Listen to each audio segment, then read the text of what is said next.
Okay, so welcome to the second ever edition of what we call the Old Git Gooners podcast. And there's no exception this particular fortnight because, as you'll see, we're not all old Gits, but I will get round to that on the intros in time.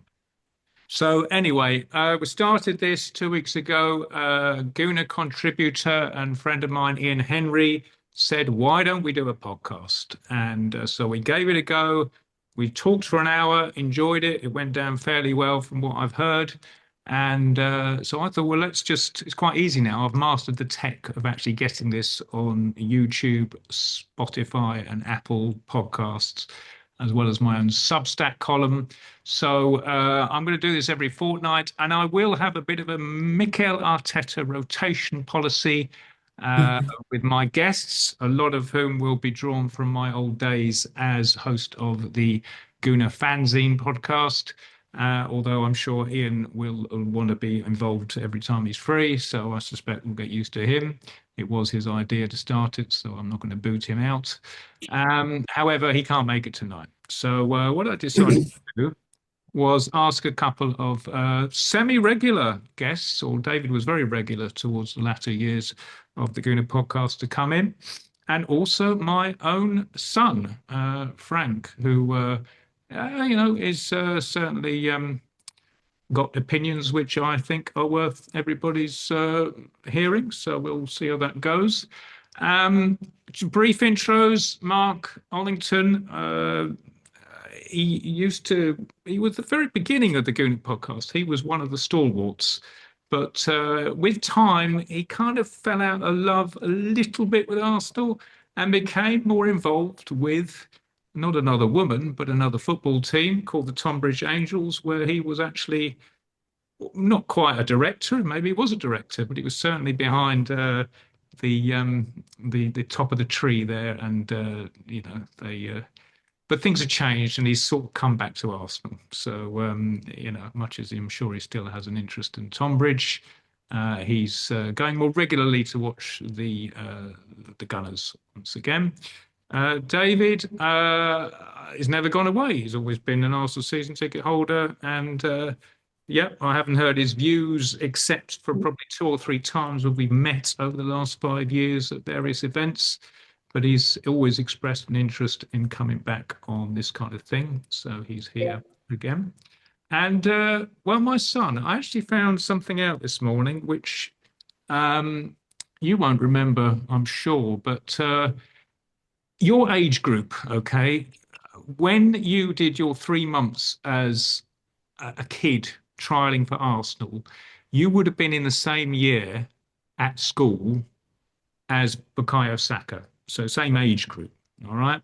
So I was actually thinking it's possible that during your time at Hale End, you might have actually played with Bukayo, but I can't remember, to be honest with you, and I doubt you can either. But it was an interesting insight there when I realised that actually he's in the same year as you, and he started at Arsenal when he was 7. So I think that's right about when you had your little trial there.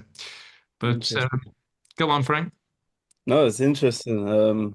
Yeah, I mean, obviously, I probably won't remember, but it makes sense because I do know a couple people who've played in my age group that I've played against him during academy days. So yeah, you're probably right.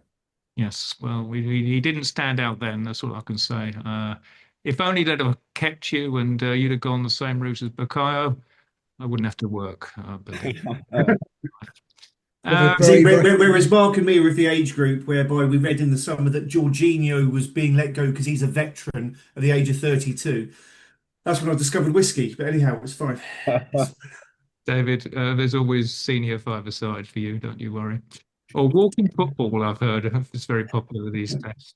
No, And this summer I entered my cricket team entered the veteran league because I'm 44 now, and I've not announced my official retirement from first class cricket yet, but it looks like it's going to happen. But there we are. all right. Okay. Well, let's get on with things which might actually interest our viewers or listeners, and that is recent developments with Arsenal. So basically, it's a free for all, but I will be putting topics across for discussion, and hopefully, I'll just be the host. I won't need to give my own. But the first thing I've got to say is that Arsenal have gained 10 points from their first five Premier League matches. Um, I will go round rather than at the moment, rather than we'll just butt in on each other. But what is your take on that? How are you feeling about that? I'm going to start with you, Mr. Ollington. I'm feeling good, not ecstatic, not depressed, good. I mean, I think in my entire time of supporting Arsenal, actually, I don't think there's ever been such a strong squad. So that actually makes me very, very happy. But it all comes down to the fact that Liverpool at the moment are this superb machine that don't seem to drop points, get 98-minute winners all the time, which means we've got to be excellent every single game. And when you have a lot of new players coming in, which we have at the moment, and they're going to take a bit of a time to kind of bed, 3 points, sorry, 3 wins, a draw and a loss is a pretty decent start. And by old-fashioned standards, enough to set the pace. But is it enough at the moment? Maybe not. But I'm feeling all right, feeling okay. Okay. David, what about yourself? I'm not ecstatic either, but I'm happier than Mark. I'm delighted with how we've started this year. I mean, when the fixture list came out, I mean, all you could hear was the guy from Dad's Army saying, "We're doomed, we're doomed," and here we are. We've got our last hard game of the opening six on Sunday. And if you told us beforehand, after the five of these six games, we would have won three, drawn one, lost one, I mean, we would have snatched their hand off. Having said that, if you all said, by the way, way before the end of the transfer window, we're going to have rebuilt half the first team, you'd say, hang on, we're Arsenal. You know, we leave it till the last minute and sign the likes of Raheem Sterling on loan because we've got nothing else to do. But no, the new director of football, Andrea, has done a superb job with our now leaving non-executive chairman, Tim Lewis and Arteta. In the sense that we won't buy anyone in Sunday, but the plan for the summer is this, that, and the other. We got that done. And whilst Liverpool are good, their reserve centre half did his ACL last night, and he's out for the majority. And if you look at the fact that Konate's already decided he's going to Real Madrid in the summer, and he's only playing at about 75%. They're one injury away from being completely fudged up, I think, Liverpool. Whereas even though I am worried about our fitness within our squad, in the sense that people are getting injured quite easily, the fact we've got at least two players for each position, you know, we can shake it off in the sense that whilst Madueke, who I had nothing but hope for when we signed him, he's been brilliant, but then he got injured. That's okay. We've got England's best midfielder coming back from injury, and behind him we've got a 15-year-old who is the next Pele. So there we are. So I'm happier than a dog with a tin one, Kevin. Okay. Just to clarify, England's best midfielder coming back from injury. Who is that? Bukayo Saka. He played football with your son when he was a bit younger.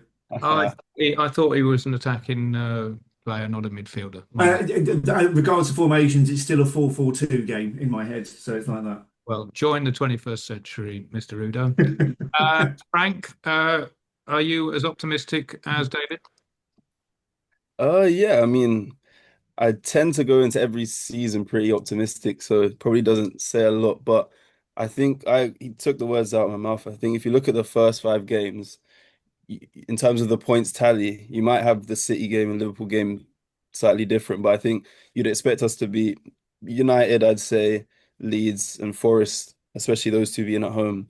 And in Liverpool away, it's hard to go into confident about a win just because we never win there, but you would have hoped for a point maybe there, or the other way around, you'd have hoped for a point against City maybe, or a win against City. So I think in terms of our schedule so far, and then you mix in the cup games as well, I think we can be pretty pleased with the first five games. Obviously, as Mark mentioned, like Liverpool are, 5 from 5 and winning in like ways that you sort of would have expected from Arsenal 22-23. So it seems like they can always pull the result out the bag last minute. I don't think that is sustainable. I don't think there's a sort of method behind that. I just think it's luck. So I do think we will get our luck. Probably had some bad luck this to start the season with all the injuries, But as David said, I think the recruitment in the summer was on the whole very good. And I also think that the excitement about the recruitment and the summer business kind of set like a precedent for how the season's going to go and on the pitch how things going to go. And I think that's also spread into the media, which is why you're seeing like this. We'll probably get into it, but this like handbrake off stuff and this like Arteta's a coward or we need to the team selection isn't brave enough and stuff like that. I do think that's a product of the amount of investment in the summer. Um, I might get into this as well, but I'm not a huge fan of like all the deals that we did. But on the whole, I think the way we improved the squad has set sort of this level of expectation where we're supposed to be doing what Liverpool are doing, and I don't think that's fair. So I do think once we get into this easier period of league games, that's when that's what I'm looking to see. That's like the litmus test for me. Like, can we just go on a run and just beat all the teams we're supposed to beat? No sort of like draws away at West Ham or any sort of silly results. Can we just go on a roll, go on a run, and just have a little unbeaten run? Then I think that will sort of tell us about where we are and where we're headed. Okay, well, much as I have an agenda, when something crops up, I'm going to go down that particular rabbit hole. So we did sign 8 players in the summer. I'm intrigued to hear which ones you are a little underwhelmed by. Mm. Okay, well, yeah, I mean, I might need your help with all the signings, but I'll try and go off the top of my head with what I can remember. So the first one, obviously, that comes to mind might surprise some people, might not. It is Gyokeres. It's not based on anything he's done in an Arsenal shirt. I actually think maybe his numbers have even slightly overperformed what we've seen so far from him. I do like the ambition, and Havertz getting injured kind of proves that we did need to buy a striker. Um, Although, seeing Isak in a Liverpool shirt does hurt just with the comparisons to Henry, the obvious comparisons it just does hurt a little bit. But obviously the money in that deal was ridiculous and it wouldn't have been realistic for us to sign him. But in terms of Gyökeres, I just think the mismatch of sort of styles does worry me slightly. Although I do like the sort of variation in profiles we do have up front. And obviously Havertz getting injured so early and for quite a significant amount of time, it does kind of, make the Gyökeres signing look a lot better. So he's number one just in terms of play style and how he kind of suits us and how we have to adjust to him. That was and still is my concern with him. But like I said, I do see the positives with that too. And then I'll go Madueke next. I think Madueke, I agree with Mark and David. I think he's been really good. Maybe a lot better than a lot of fans expected. But I do think he's got a lot of potential. I think he can really become a huge fixture, especially in the England squad as well, especially with his versatility and how he can move around Saka. Mosquera, I think everyone's been like so impressed with him, his adaptation. 13 million, that's 1-3, 13 million. But Mosquera looks like a steal. Like their source, people are saying that club sources are sort of saying that they internally view him as one of the best young centre backs in Europe, which is amazing. Midfield Zubimendi, I think it's looked really good. I think he's looked significantly, made us look significantly better than Partey did in midfield. I think he's just got that sort of Jorginho brain with maybe like a bit younger legs, so he can kind of get around more. Just always seems to make the right decision. He always seems to put the right weight of pass, control the game. So a huge fan of that deal. Then you've got players like you've got Kepa, who we haven't seen much of. We saw him last night, but a player who's willing to be a backup goalie, has loads of experience in big games, big competitions. I'm happy with that. And the new left back Hincapie, we haven't seen much of him yet, but just from what he's done at Leverkusen, I can kind of see what Arsenal are thinking. Kivior leaving, they want another sort of left-sided defender. He can also be a really good overlapper. So once we signed Eze, it kind of made sense that we'd sign that type of player who can kind of bomb on down the left. Although Calafiori is doing that really well at the moment. And I do think it kind of foreshadows like Miles Lewis Skelly moving into midfield sooner rather than later. And yeah, I think the only player I've missed out maybe is Norgard. Maybe I've missed out someone else, but I think Norgard's, yeah, Eze, of course, yeah. So Norgard is obviously like not a very sexy signing, but is kind of what you need. You kind of want like an experienced former club captain, international, probably, those type of players that are just they've made it to a massive club like Arsenal and they're kind of happy to do a role. And finally, Eze, I think Eze is like the statement signing of the summer, a huge like cultural signing for me. I think for like young Arsenal fans like me who dreamed of playing for the club, like to see one of our own kind of like, manifesting themselves into the team, the announcement video, Ian Wright, like it was all just so perfect. And I think with time, I think he's going to prove like a really important player this season. So that's my long-winded assessment of Arsenal's summer business. I don't know what you guys think. Well, Well, the thing I'm sorry. is that it's only Gyokeres that you actually didn't think was a decent signing because you don't know yet. But so I thought it was a bit more dramatic than that. How, It's a Mark? great good analysis, I think, though, Kevin. I like that player by player. Frank's views. And there's still time for you yet, Frank. What that shows is with the Eze situation, 3 or 4 years' time, that could be you. Yeah, let's hope so. For my Right. dad's sake, let's hope so. Absolutely right. So he can stop working. I'm not relying on it. Let's put it that way. Anyway, for a minute I thought we were going to get a thought on Gyokeres from David's cat, but seems to have exited the call. So I will just say this. Okay, there's two ways of looking at this. Spurs have the same number of points as Arsenal, and their goal difference is almost the same. Should we be worried? No, no, they've got the best manager of my lifetime, Thomas Frank. When he took over at Spurs, I thought it was one of those situations when they took Nuno Santos for a bit, in the sense that was his level, a small club like Bradford. But he's got them playing a lot better now. I mean, obviously it was a pre-season friendly when they beat us, but I mean, at the same time, we're still Spurs beating us, which isn't a good thing whatsoever. But he's got them well. They're playing a lot better than they have done under anyone else, but I don't see them as a threat because ultimately they do not have the depth that we have, and their best 11 just ain't as good as ours. Simple. Sorry. Okay, I'll settle for that. Just curious. I mean, the other thing to note, which I do think, was interesting to see how things develop with Arsenal's style, because I mean, Frank, you're probably too young for this, but if I said to David and Mark, do you see an element of George Graham, especially in his latter years, in the way that Arsenal are approaching games, in terms of absolutely, shall we say, starting off by a determination not to lose?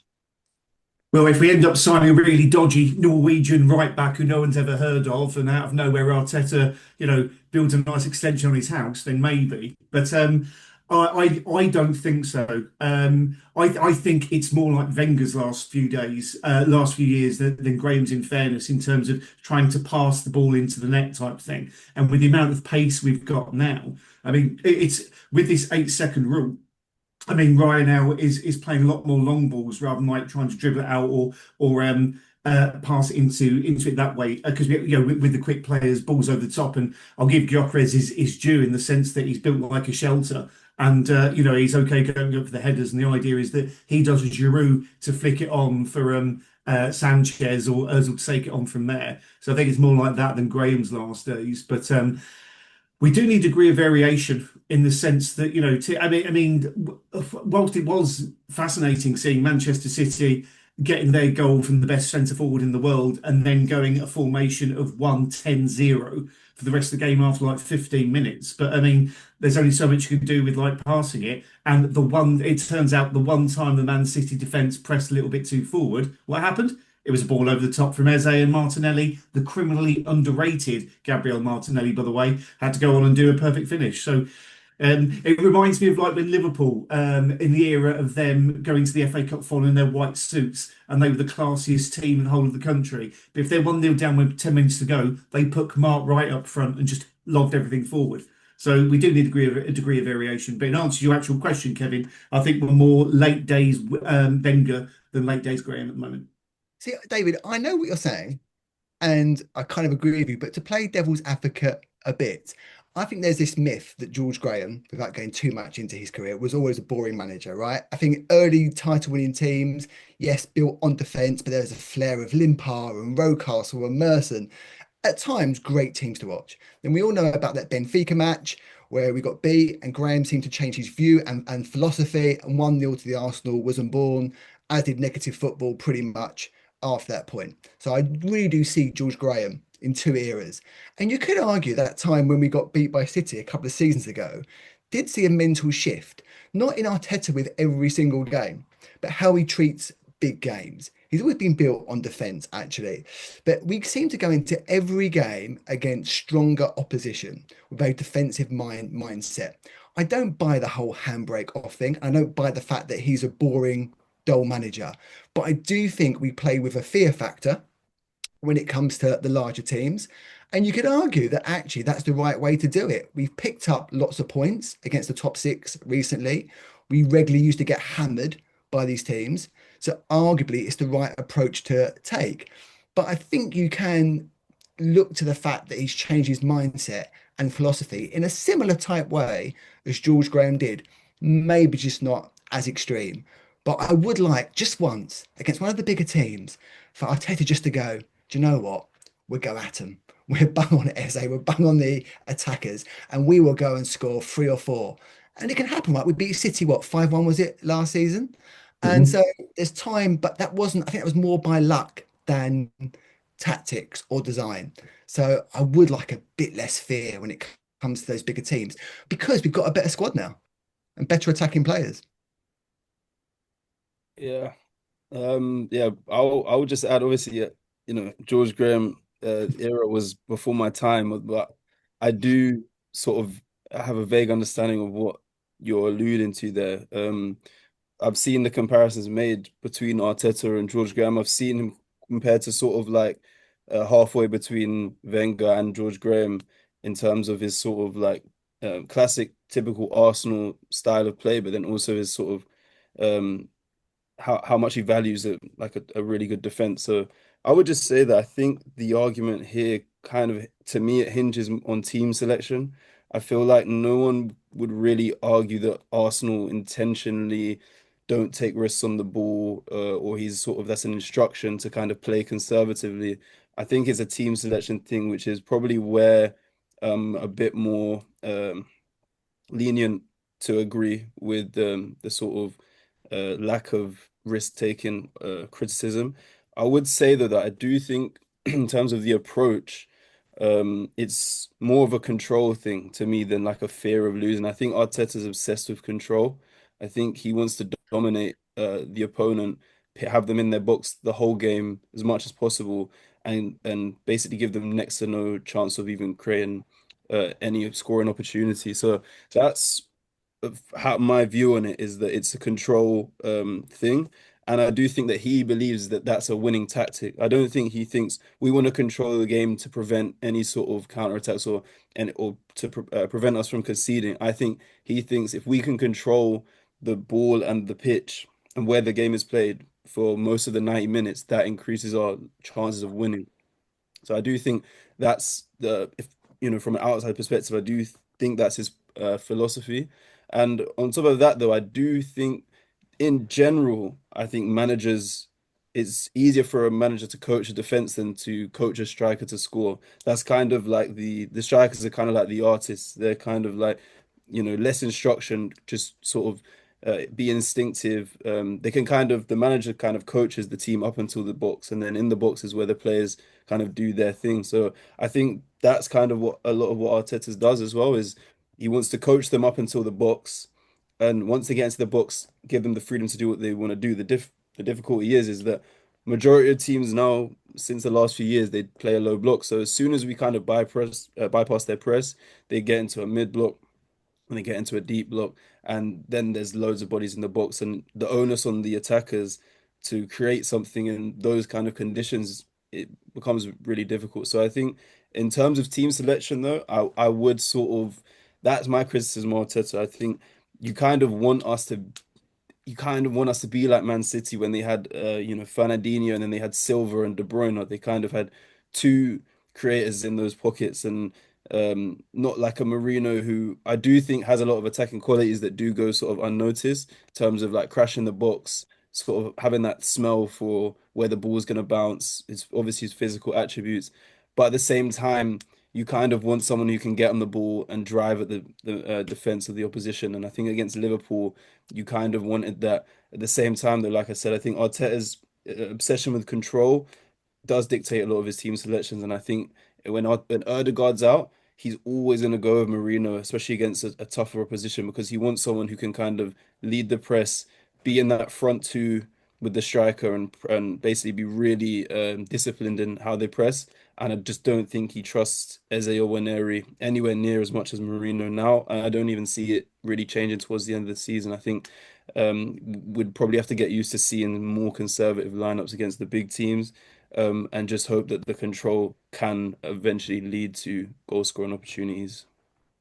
I think his long-term aim is to do what you were saying is what he is still a bit timid of doing, Frank. In the sense that if Odegaard was fit for the Man City game, for example, I think we would have pressed a lot more, a lot quicker. Because I think he does want domination. I think essentially this is the role of Rice in the sense that he's a far better Steven Gerrard in the sense that whilst you've got Odegaard as the creator, Zubimendi sitting and playing a Gilberto Silva role, but the guy can actually pass as well. Rice is going to cover absolutely everywhere, and that the guy's got an engine like nothing. So, but I mean, the other thing is the players are still getting used to each other. It's one thing in training sessions 4 times a week, but I mean, it takes a lot longer. In the sense, it's not quite the same thing, but I've been in my job now for 14 months and I'm still getting used to everyone that I work with in terms of who does the right things and whatnot. And don't forget, football is a job and you're getting used to your fellow employees, that kind of thing.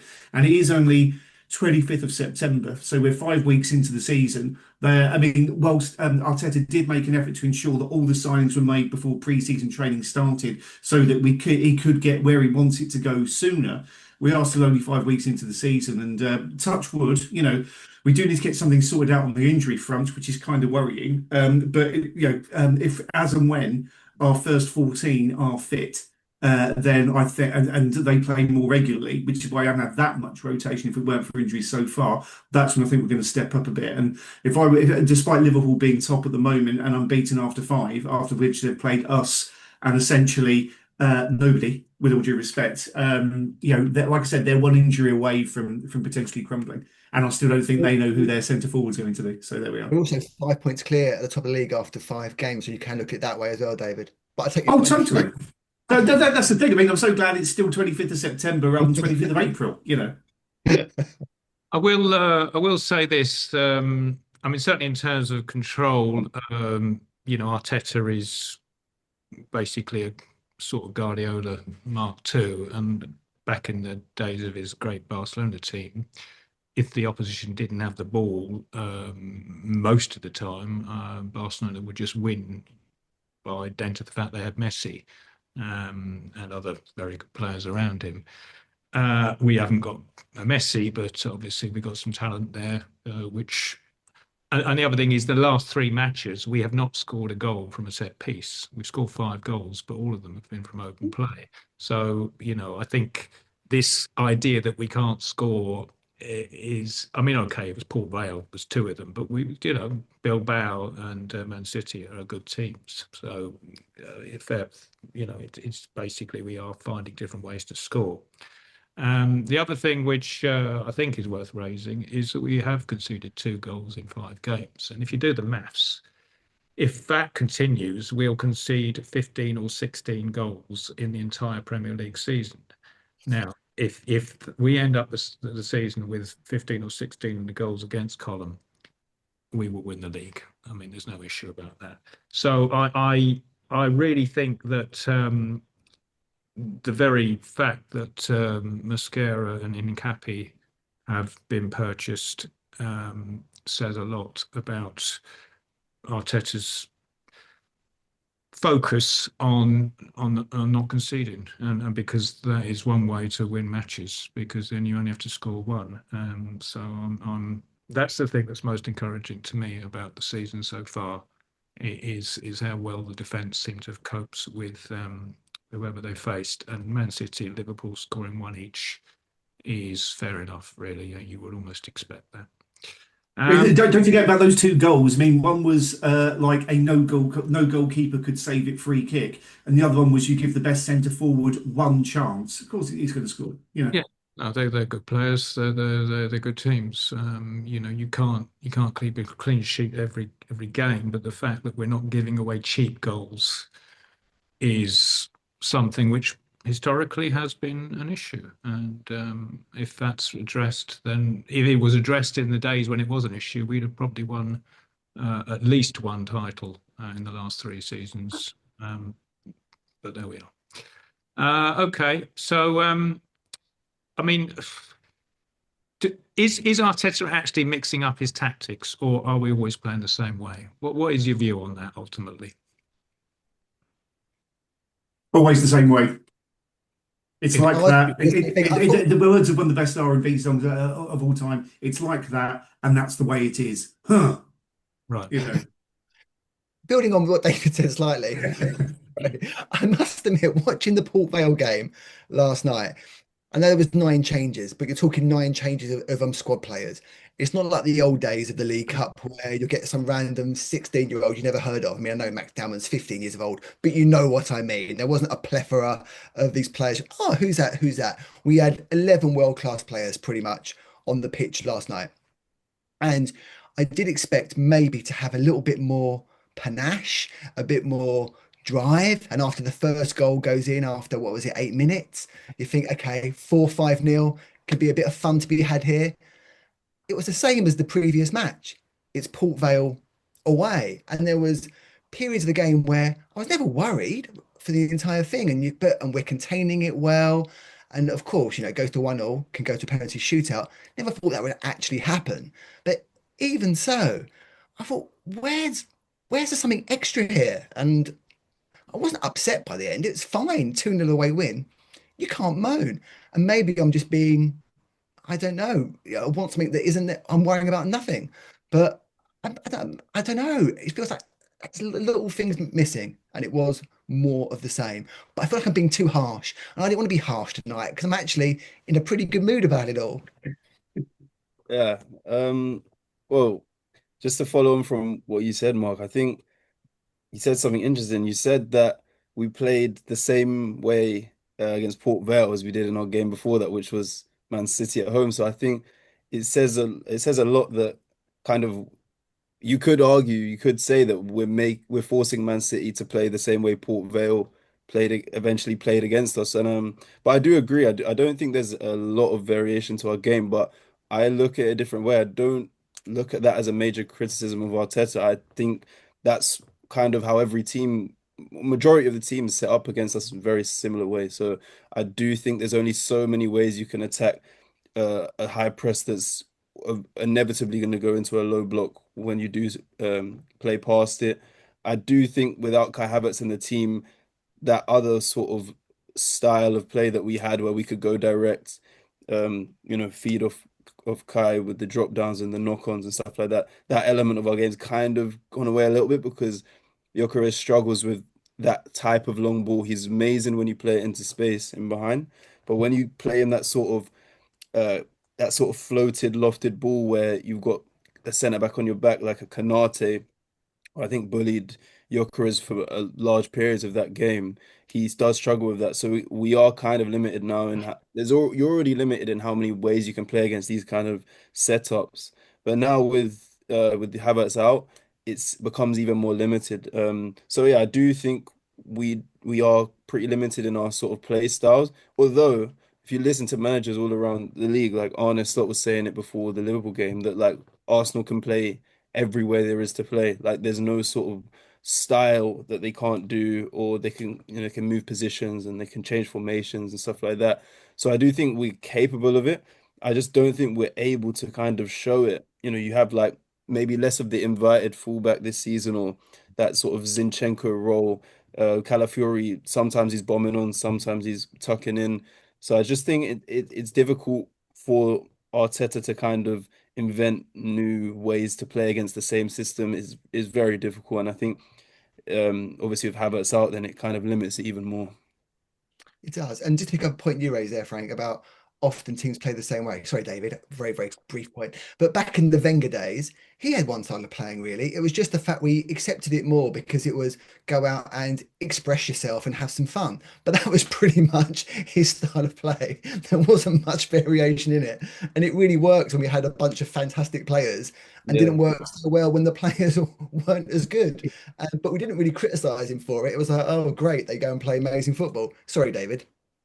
No. I agree completely. I mean, the point that Frank's raised a couple of times with regards to Havertz being injured, I think is incredibly relevant in the sense because when I think that when it would come to like the big six games, I'm 99% certain that Havertz would have started up front. Because despite the fact he's criticised by all the press for not being like a 40-goal season striker, well, yeah, I know because that's not his job. His job is to hold the ball up, the same that Giroud did absolutely brilliantly, to let your very, very good wide players sort of like go round you and you play the ball in for them and create the goals that way. And then when it gets to 70 minutes, if it's still 0-0, then you bring on this brick shelter Swedish guy who runs like he's on more drugs than you can possibly imagine, and then he'll score 3 goals in the last 10 minutes. So that's when there could be a degree of variation.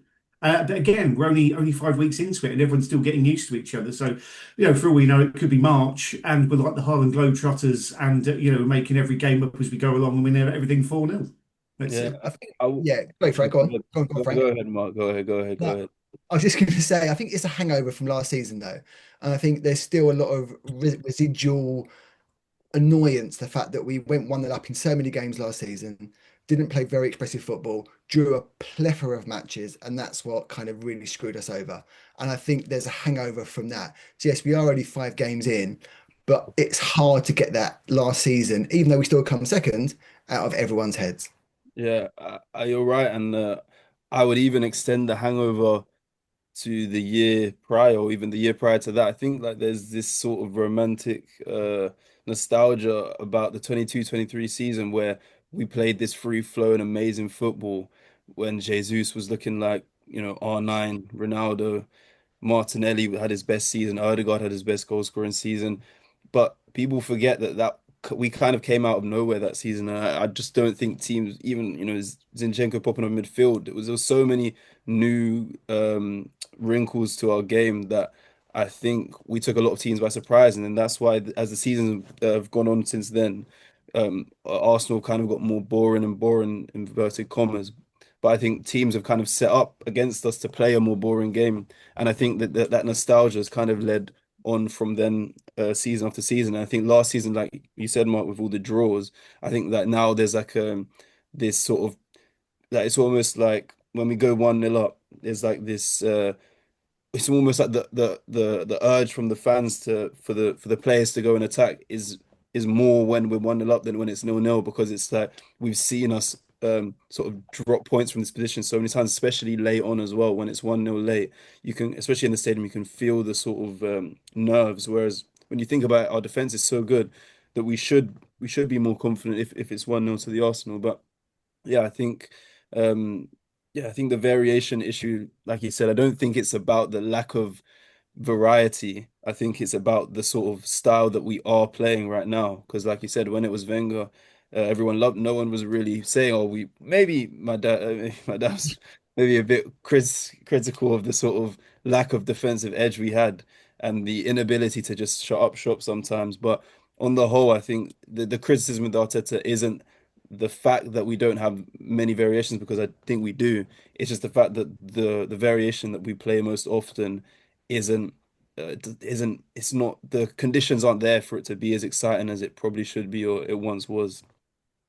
It's a huge compliment actually to Arsenal that so many teams do actually play with a low block. And it's almost like, they're in fear of what could happen if we were allowed space.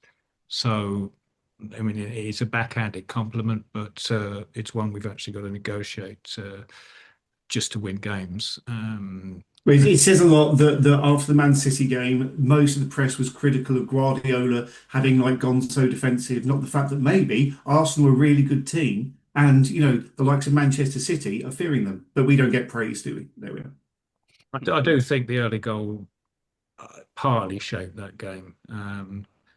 because Man City had lost twice already, and they just really did not want to lose. So they kind of doubled down, I think, on the defensive side of things. It could have been a different game if they hadn't scored early, but we will never know.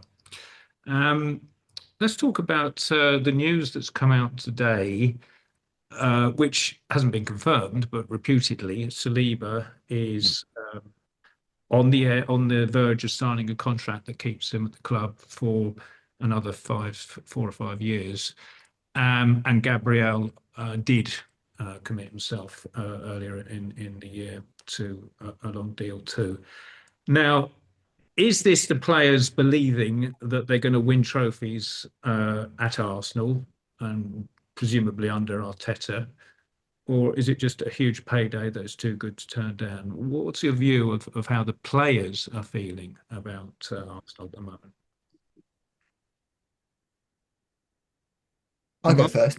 Yeah. Go on. I've answered first the last 327 questions, so I think it has to be a little bit of both, right? I mean, at the end of the day, to use a well-worn cliche, money talks. And if you're getting extremely well remunerated, it's going to do a huge amount to him staying. In the same way, that's why we can't sell a lot of players, because you offer an amazing 5-year deal to Reece Nelson at however much it is a week, and he won't go anywhere else for a fee. But having said that, and the less cynical side of me, only one team can win the league every year. Only one team can win the Champions League. We are coming very, very close every single season.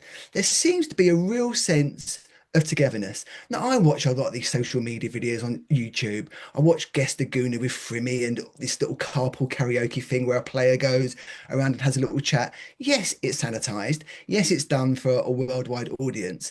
But I get a real sense that Declan Rice loves playing for Arsenal. I get a real sense there's a good team spirit and camaraderie. So I choose to believe this stuff that is filtered through the club. And I think we probably have got a real good sense of team spirit and everything else. So, of course, money talks, but you're gonna you got as good a chance of winning trophies at Arsenal as you have anywhere else. And with Saliba and Gabriel, they're a great unit. Why would you not want to keep on playing with each other and commit yourself and try and win something rather than take a risk, go somewhere else and start all over again? So that's my general feeling. Yeah, Okay. I mean, oh, to follow that, I think, yeah, money does talk, but I'm even more on the side that I think they want to play for Arsenal because um you think about Saliba, maybe Saka, it's not as easy to think about where he'd go. But I'm sure wherever they'd go, they'd be paid handsomely. Obviously, maybe Arsenal offer him more, but I think yeah, I agree with what Mark said. I think like there's a real family, not just a family vibe, but I think it's almost like they've created this. They feel like they're central to something, and sort of like why would we stop now? Kind of, I think there's like a real ambition from everyone at the club. Like you see it, like Mark was saying with the media, you see the sort of like the relationships and the tightness of the club. But then you also see it with Arteta, like doing all these little things, like. They have all these signs around the training ground or around the stadium, like pictures of them maybe winning at the Bernabeu or a last minute win, and you see them. It's like a big huddle, and it will say like together, or it will say like there'll be these buzzwords that they have, or you see with the tunnel all these kind of things that they're kind of introducing. It seems to me like there's a real ambition from everyone at the club, whether it's these small little details or, certain big money signings. It seems like the players, I believe the players can see that we're not just going to fizzle away. And I don't think they want to allow that to happen. I don't think, Saka's a bit different because he's an Arsenal fan. He was in the academy and he's kind of become a star with the Arsenal badge on his shirt. But I think even with Saliba, who there are baby pictures of him with an Arsenal shirt as well. But I think even he kind of feels like key to something. Like he's a major figure to something, and I think maybe they don't want to go somewhere else and be the new Galacticos and just be a part of another squad. They might be looking at players around the world like Mbappe going leaving PSG, going to Real Madrid. Real Madrid not really tearing up trees last season, and PSG winning the Champions League. So I do think there's maybe less of this. Maybe the listeners out there might get this reference, but like this sort of NBA super team thing, I don't think maybe the players kind of see it that way. And I think what Arsenal have built is very organic. If you look at like the pillars of the squad, maybe besides Odegaard, almost all of the deals are relatively cheap or homegrown talent. So I think, yeah, just to wrap up, I think there's kind of like an understanding that the club is going in a very ambitious direction. They feel very part of it, and maybe like they've built something, and then just to go somewhere else and be a part of something that's already built might not be as fulfilling to them. And maybe like case studies around the sports world support that as well. I agree with both you completely. But looking at it from a philosophical point of view, reading interviews with other players during the course of it, it's just as human beings, they just like living in London, living in the UK, things like that. I mean, because Gabrielle Martinelli got married, or no, he's in the process of getting married.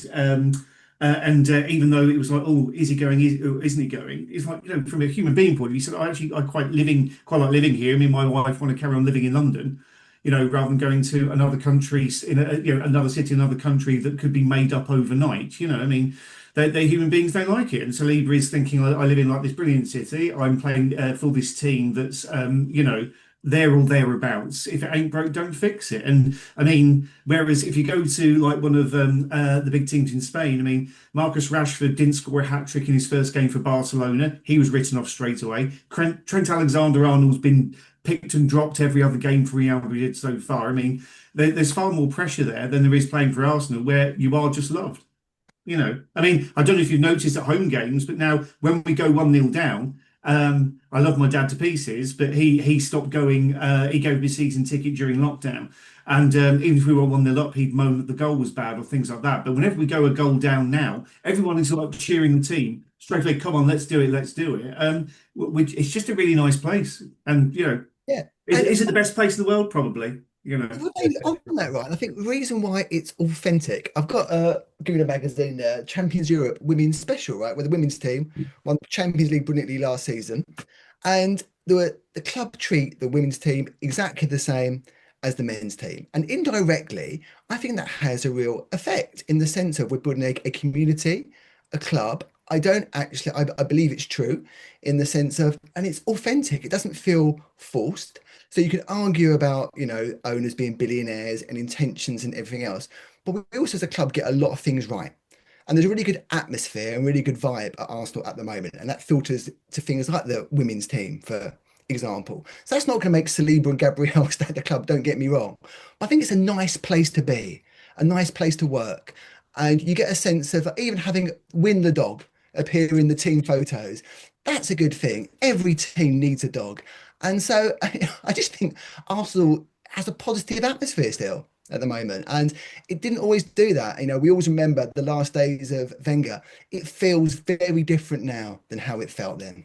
Yeah. Oh, at that point, it was an ego fest. I mean, you had people like Özil and Aubameyang earning far more than everyone else in the squad, and obviously, I don't know if those contracts came with a bad drug in them, because they went from like being absolutely brilliant to about 15% of effort, that kind of thing, and that's why you had like Lewis and Arteta essentially saying, right, we need to rip it up and start again. And now, as you said, it's a family. Everyone loves each other.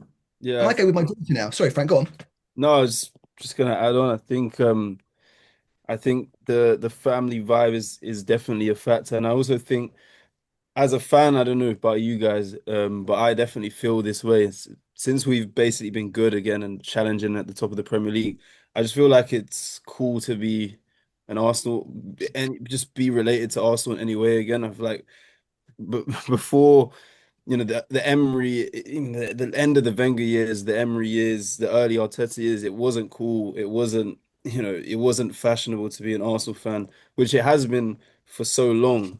But for those years, it definitely wasn't. And I think now, these milestones that we're kind of reaching, like beating Real Madrid away after all those years and like beating these big teams, even just drawing massive teams in the Champions League, going up until Liverpool going undefeated in the last however many years against big six teams, like these kind of things. I think there's like a pride, obviously, definitely in the fans, but I think within the dressing room, there's like a pride of like we're putting Arsenal back on the map again. We're making Arsenal cool again. And I just think the players, I think they just want to take us over that hump. And then obviously it helps when you have, Gabriel's already committed his future.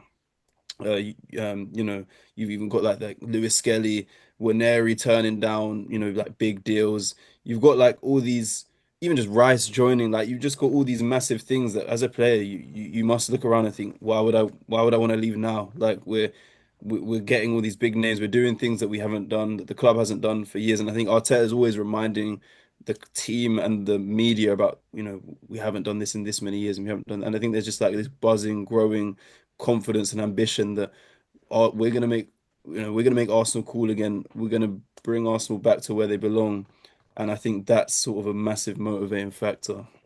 So right, Frank. And just to finish that, because Kev alluded to it at the start, how I did stop going for a while. And it wasn't I'm a glory hunter and now I come back, that maybe there's a part of that. But actually for a long time, it wasn't as fun to go. So rather than going 20 times a season, I was going 2 or 3 times a season. But you go there and the atmosphere was pretty toxic. So I'd rather go to my local non-league club down the road where I felt my support was kind of valued. But then a few years ago, there was that change with players like Saka coming into the team and all the young players that came through, like Smith Rowe at the time, and the energy of the whole place entirely changed. And it's just a really great place to go at the moment, actually, whether it's the men's team, women's team, doesn't matter what it is. You go and watch Arsenal and it feels great. And so it's so different. Okay, well, on the subject of being cool to be an Arsenal fan, it provides a nice link to boardroom developments because obviously Tim Lewis has departed.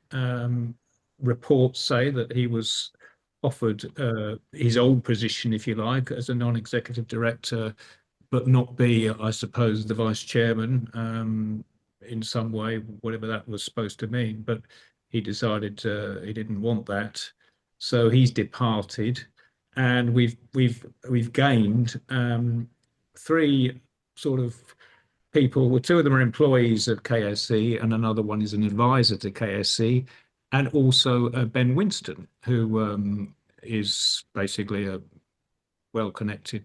I mean, he's born in London, I think, but he's obviously over in America most of the time, and apparently a very close pal of Josh, which is presumably, the reason that he's been invited on the board.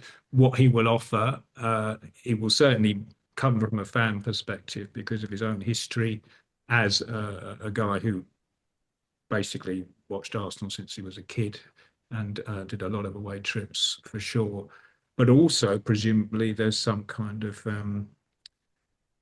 I mean, in terms of the marketing and Arsenal as a club, his connections might benefit us, and we might end up seeing all kinds of Hollywood types that might otherwise have gone to Wrexham at the Emirates. But in terms of how it feels that we used to have a boardroom at Highbury where you had a lot of old codgers, really. I mean, all fairness to them, plus Stan Kroenke.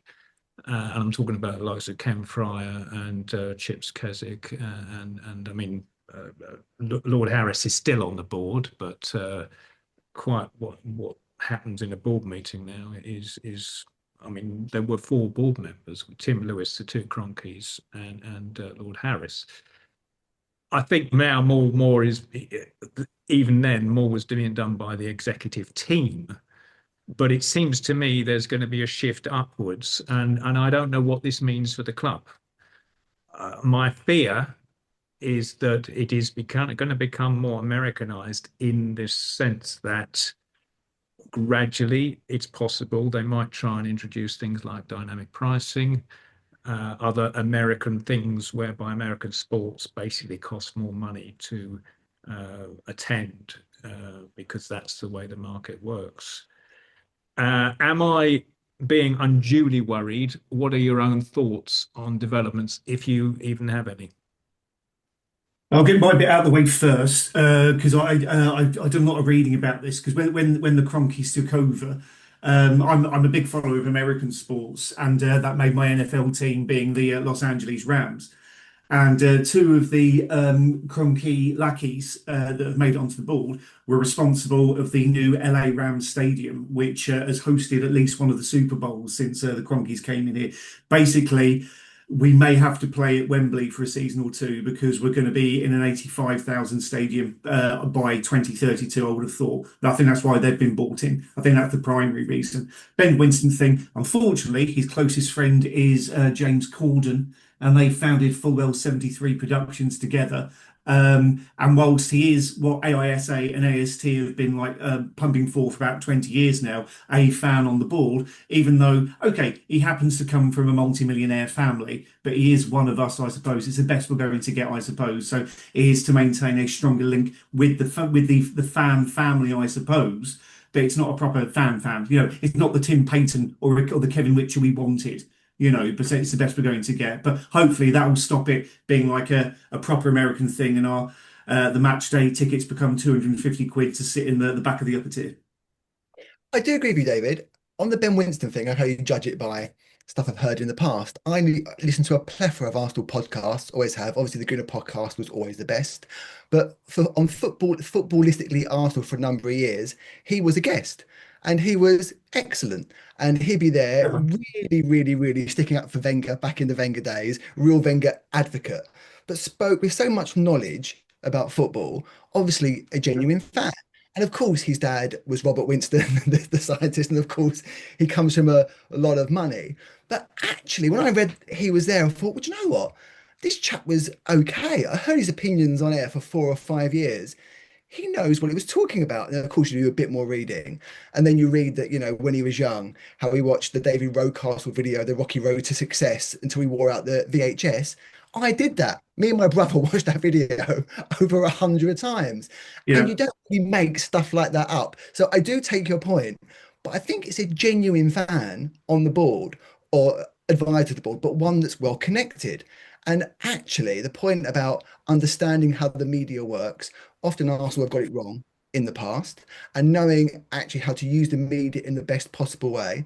I'm not a James Corden fan, quite frankly, though Gavin and Stacey have always quite liked. But I'm not a James Corden fan. But I do think this guy has got PR and marketing savvy and knowledge of the media, and he seems a genuine fan. So I'd much rather he be on the board than someone that just has no background or history or knowledge of football. Yeah, yeah. I mean, I'm not probably not gonna have the most insight on this topic in particular, but I do just want to add that, or just want to repeat that I do think the f sort of fan perspective or sort of fan background that Ben Winston has is like really exciting.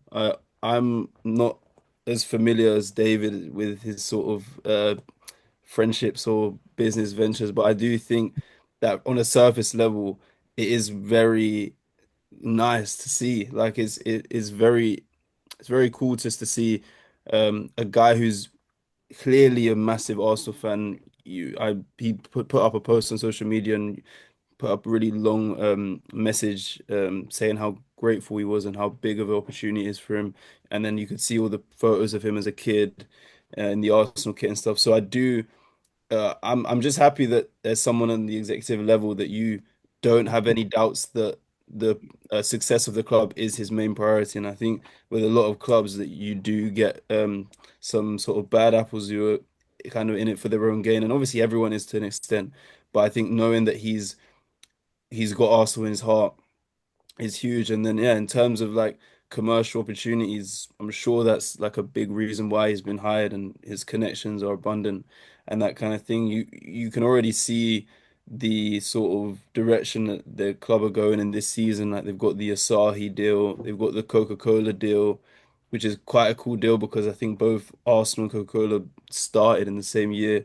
So you can see like that they're kind of trying to go in this direction, and yeah, like we'll see what happens in terms of how the club changes and evolves. But I just yeah, I'm a fan of having a fan in the boardroom and having someone who can kind of be, maybe I'm being optimistic here, but can kind of be or feel that, like a voice for the fans in the boardroom. So let's see what happens.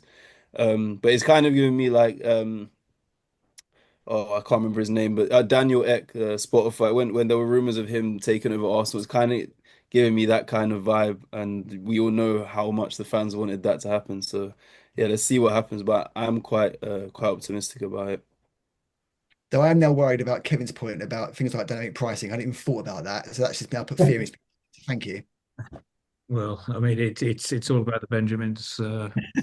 Tailgates, Thoughts. tailgates outside the stadium as well. Well, they'll do well in Highbury to do that. It's, there's no parking to speak of. Um, anyway, there is plenty more we could talk about, but I do want to try and keep these to an hour. So I'm going to very briefly conclude by asking for a prediction on the Newcastle away game on Sunday. I want a score prediction from everybody, and I also want you to, before that, answer this question in a yes or no manner. Is it a must-win game? So I'm going to start with you, Frank. Okay. Well, I'll start off with the second question. Is it a must-win game? I think I don't think it is. But I really think that question that's posed by the media quite a lot, or it's build up. This is a type, talking about the title race 3 games in when we're playing Liverpool away. Oh, how is this going to affect the title? I try and stay away from that. I think it is quite dramatized. I think must-win games are more when you know what's at stake, and I just don't think there's enough at stake right now to call it a must-win game. It feels like a must-win game because we haven't won away there for quite a while, and it would feel nice to sort of put them back in their place a little bit. But yeah, I don't think it's for the league. Anything kind of hinges on the result of this game. In terms of my score prediction, um, it's difficult. I haven't thought about it too much in terms of the result. I've thought about how the game is going to go. It's obviously going to be a physical game. They're going to be pressing high. They're going to try and get the fans involved. And the first half, especially the first 30 minutes, is going to be so important. But with Saka back, is very good for our right hand side. Even Ben White back potentially could give us something different on the right. Um, and yeah, I think we're definitely capable of winning the game. It really just depends on how the first half goes. I think the first half defines a lot of Newcastle's games. And if we can just get that second, go 1-0 up and get that second, I'll have no doubts that we'll go on to win the game. But yeah, it's so difficult to predict how that first 30 minutes will go at St. James's Park.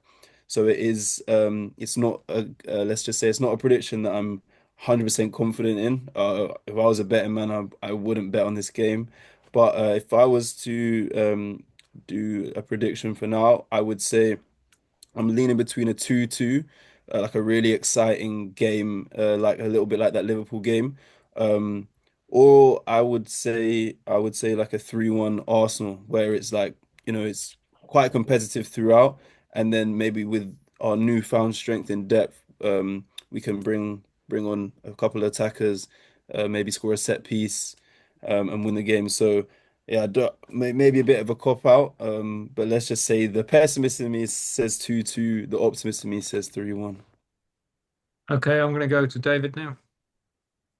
Not a must win, but would really, really, really help. And I'm torn between, despite me being, a miserable guy, I'm torn between 1-0 or 2-0.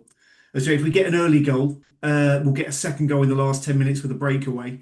Or it's 0 at half time and we score one in the 60th minute. So 1.5-0. Okay. Mark, to conclude. Not a must win. I think it's a must draw. Got to keep picking up the points. We've got to reverse this trend against Newcastle. but I'm going to go for a resounding 3-0 away win. I think it's all going to click. We're going to have a great time, and those fans that are stuck high up there in the gods that can barely see the match have a brilliant afternoon. And then a long drive back on a Sunday evening, but 3-0. All right. Well, Frank will be there, so hopefully, How are you, Frank? Yeah. Oh, crikey, enjoy. it's going up. So yeah, I will actually just give my own view, which is that it probably isn't a must-win game, but I don't think we can afford to lose it. A lot will depend on what happens with Palace and Liverpool, of course, which changes the picture potentially. But I'm going to say a tight 1-0 away win for the Gunners, because that's how we're doing things at the moment, from what I could see. But the other thing is, of course, Newcastle will not do the low block at home, and that's something which could certainly play into our hands. So that's it. I've got to say thank you to our three guests, David, Mark, and Frank. As I said, we're going to have a bit of a rotation policy on this new podcast, but I'm sure you will all be back in various combinations over the coming weeks and months if you're happy to do so. But I really value your time and your opinions, and so very many thanks to you. And for our listeners, I'm going to hit the stop record button, and I will see you all in 2 weeks. Kev, we haven't gone lardy-dardy. I've got a Chinese takeaway arriving in 20 minutes. We can't change. This is history, David. That's one for the old folks there, David. They got the It's for the aforementioned times of people, the old Git Gooners. They'll get Frank. You won't get it, but you know. No, wait, I might though, because Dad, maybe you correct me if I'm wrong, but technically was I not the producer on the old podcast to do, or? Well, no, what happened was I stopped doing the Gooner podcast, which was always in a community centre off Gillespie Road with free food and alcoholic drink for those that took alcohol. Laith started doing his own thing, which wasn't the Gooner podcast originally. And the funny thing is, once he took over the Gooner, partly because of COVID, he just stopped doing podcasts, period, because he used to meet, as you remember, in his pal Serge's Italian place in South London. So I don't know, but it wasn't that. You weren't producing this, the podcast I did. All right. Well, I don't think I was producing either of them, to be fair, but I like to think I was. That's what I put on my CV. Yeah. Right. Well, Frank, I think you should be on this every issue. Not me and David, but quite frankly, Frank, you are, you are the Eze of this podcast. I think I'm the Raheem Sterling. I'm not sure. We all have our contribution to make, and on that note, I'm going to say goodbye to my listeners and see you in 2 weeks' time.